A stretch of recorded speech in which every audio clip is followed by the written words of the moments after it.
เดี๋ยวถ่ายตลาดเลยพี่น้องเลาะเบิ่งตลาดทางเขตเมืองพีนเนาะทางหน้าทางการค้าเป็นตลาดแรงขายของกินครับผู้ชมตลาดแรงขายของกินเนาะทางนี้ก็ขายผักแต่ว่าเงียบเหงาจนเนี่ยจนกอ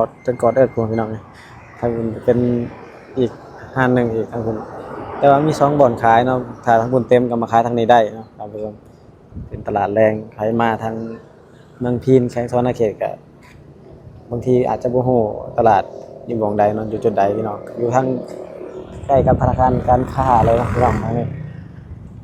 เป็นร้านขายสินหมูแล้วก็ร้านกาแฟมีร้านขายเสื้อผ้ามือสองอีกพี่น้องทางนี้ร้านขายเสื้อผ้ามือสองเป็นเครื่องอ่าเดี๋ยวสิสอบถามกันพนักงานขายก่อนพี่น้องพนักงานขายเสื้อผ้าเนาะนี่พี่น้องเลยสบายดีพ่อค้าบ่พ่อค้าหรือแม่ค้านี่ค่าเด้อเป็นของค่าตัวขายดีอยู่บ่นี่เรื่อยๆช่วงนี้ขายเรื่อยๆมมืดนะมืดบ่มืดในหนึ่งแม่มืดเดี๋ยวจะถอดไมค์ก่อนพี่น้องถอดไมค์ก่อน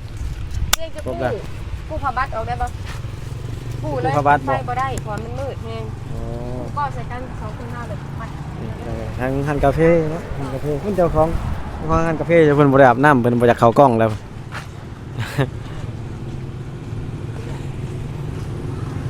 เดี๋ยวรอตลาดอีกครั้งพี่น้องเอ้ยขายหมากไม้เด้อพี่น้องขายดีอยู่บ่แม่ค้าขายดีอยู่เนาะขายดนแล้วบ่นี่เดี๋ยวรอตลาดก่อนมื้อนี้เนาะรอเบิ่งแต่ละห้านพี่น้องเอ้ยตลาดแรงอยู่เมืองพีนพี่น้องร้านขายผักสบายดีแม่ค้าสบายดีซื้อยังซอยดิมื้อนี้บ่ได้ซื้อซอยมื้อนี้มาถ่ายคลิปก่อนมื้อหน้าอาจสิมาซื้อซอยเด้อซื้อซอยจักอย่างได้บ่มักถั่วพี่น้องมักถั่ว5,000กีบเอาซอยในจักอย่างเดี๋ยวมื้อหน้าก่อนนะมื้อนี้จริงถ่ายคลิปชวนกันมื้อนี้ก่อนแหละเดี๋ยวมื้อหน้าสิซื้อซอยมัน5,000กีบนึงซื้อซอยโลด5,000นี่5,000กีบบ่เป็นหยังแป๊บนึงเด้อเขาเบิ่งก่อนนำก็เลยเพราะมักถั่วมันก็จักแฮวได้ไปค่ะบ่เป็นหยังเบิ่งผู้ลุงก็ได้ลงขับเด้5,000เดี๋ยวกลับมาก่อนเนาะเดี๋ยวรอจังสิรอรายอาหารก่อนเดี๋ยวขากลับเด้อพี่น้องรอเบิ่งก่อนงานขายของกินโอ้แม่ค้าก็มีแต่คนรู้จักพี่น้องเอ้ยขายผักโปรโมทห้านไหนเด้อโปรโมทห้านไหนเนาะบ่ซื้อซอยมื้อนี้งดมันเงินแหละมีแต่พักไปทางนี้ตัวพี่น้องอันนี้คนเวียดหรือคนลาวนี่คนลาวบ่นี่คือคนเวียดแท้โอ้ขายของกินแรงพี่น้องยังเนี่ยว่าทำไมเนาะสบายเนาะจะใส่หล่อนี่เนาะสบายเลยโอ้กล่องคือมืดแท้วะถ้าลงฝนตกก็ขี่มาเลยเลยอันนั้นมีคุกนี่แจ้งแล้วบัดนี้โอ้ไม่ขาหน้าไซส์เลยบัดนี้โอเคเดี๋ยวรอเบิ่งก่อนมื้อหน้าจึงค่อยมาซื้อพี่น้องเอ้ยรอเบิ่งตลาดนำกันเนาะนี่ทางนี้มันมีคนละภาคเลยพี่น้องบัดนี้ภาคนั้นก็มีภาคนี้ก็ต่างหากอีกพี่น้องมันมีภาคนี้ต่างหากเนาะเดี๋ยวบ่สิย่างข้ามทางก่อนท่านผู้ชมข้ามทางก่อน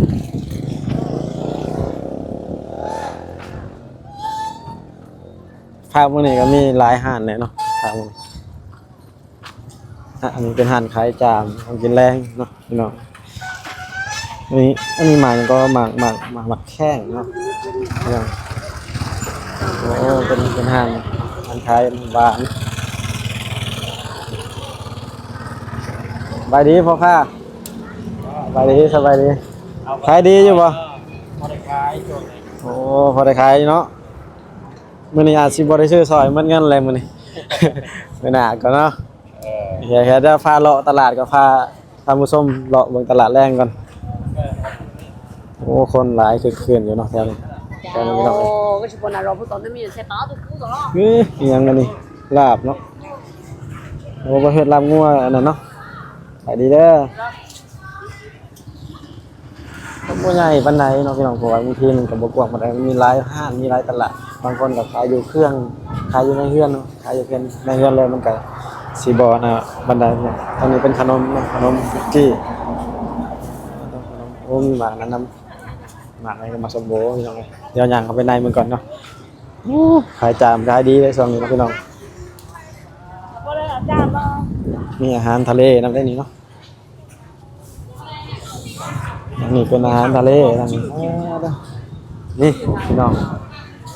นี่ ทีมงานกัน เตรียมงานมั่วซั่ว ทีมงานสายต่อ มาได้เลย นี่พี่น้องเลย โอ้นี่ตาย อาหารทะเลอาหารทะเล ได้บ่นี่ฮะ เงียบๆแม่ค้าสบายดีเด้อ โดยสบายดี ขายดีอยู่บ่แม่ค้านี่ เขาได้ขาย งามขโมยพวกพินผู้เดียว นี่ นี่ นี่พอได้ขายอยู่พี่น้องผัวไปใช้มื้อนี่บ่เห็นผัวมื้อนี่บ่อยู่แสดง ใส่ใส่เนี่ย ตัวอยู่เฮือน เอาใส่นี่เราสิสัมผัสเขาเห็นยัง ตัวเป็นเจ้เนาะเดี๋ยวนี้เนาะ บ่ว่าแบบนั้น ขายดีอยู่แล้วพี่น้องเอ้ยเพิ่นก็มาขายตอนนี้ พอได้ เนาะ ขายบ้านเฮาคนบ่ร้ายบันได ตอนมันก็มี2ภาคก็ได้บัดนี้เนาะทั้งภาคนี้ภาคนั้นพี่น้องเอ้ย แม่นมี2บ่อนตลาด ขายทางใดก็ได้ แจกเงินเป็นอะไร แจกเงินพร้อมบ่ไทย ถ้าถึกเลขก่อนเด้อ ถึงเลขตอนแรกมื่น โอเคบัดเงินแหละสิซื้อซอยกันมื้อนี้เนาะ ตา พี่น้องเอ้ยเดี๋ยวรอฟ้ารอนำกันมาขอบใจหลาย โดย ๆเดี๋ยวฟ้ารอมึงตลาดนำกันนะเอ้ยนี่ผมมาจากนี่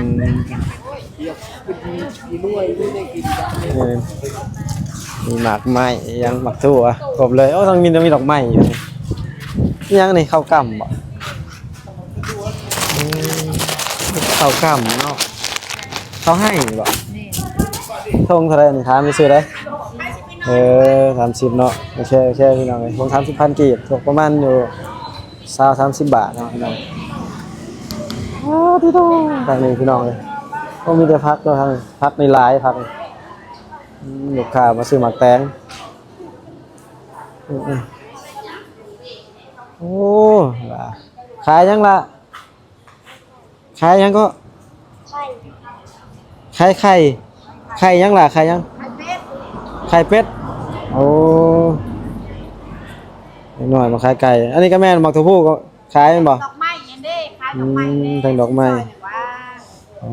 ต้องพี่น้องเอ้ยเนาะขายทุกมื้อบ่ขายทุกมื้อบ่ล่ะขายทุกมื้อเดี๋ยวมื้อหน้าก่อนซะเด้อ มาอุดหนุนซอยว่าดอกไม้ โอ้โอเคมื้อหน้าเด้อมื้อนี้ 2,000 มื้อนี้บ่ได้เอาเงินสดมาเนาะมื้อนี้เนาะพี่น้องเอ้ยเดี๋ยวรอมึงอีกครับบ่ได้เอาเงินสดมามื้อนี้มื้อหน้าอีกเนาะยองเลยตลาดน้อยแบบสร้างใหม่เนาะว่าซั่นซะเมืองพีน อันนี้มันคำเนี่ยแหละสัตว์นี่